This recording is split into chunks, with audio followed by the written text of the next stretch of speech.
İğiz meyve dursa ama boynuna kep koyup da ozuğlu. Tabak yedi kadar. Ha. İğiz meyve de. Ha. Ha. Ma boynu mu o? Küme atıptan nakmeden bakine var. Ha küme atan. Ha, kömge yani kürle kömge yani.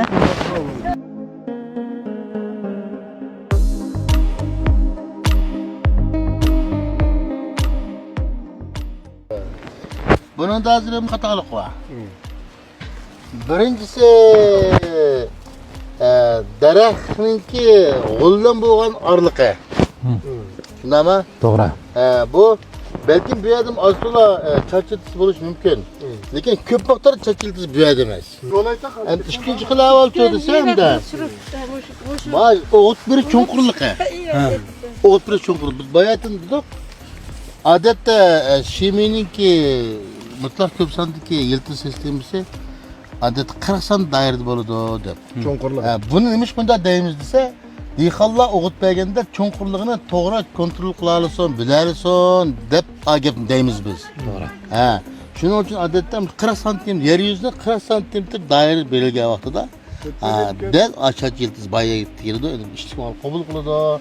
Dal joyiga bordi, u isrof bo'lmaydi. 40 santim degan cho'nqurligini ko'rsatishgan. Yer yuzining cho'nqurligi, yer yuzining cho'nqurligi. Degan masala. Öden mi var? Öttü mü? Bir ko'lab baqana. Nechek o'ttir qildi, ha? Bir ko'lab baqana.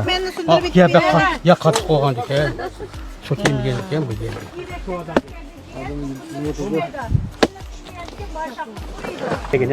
Endi hozir matag'imiz mana xato o'g'lab qo'yibdi shunami?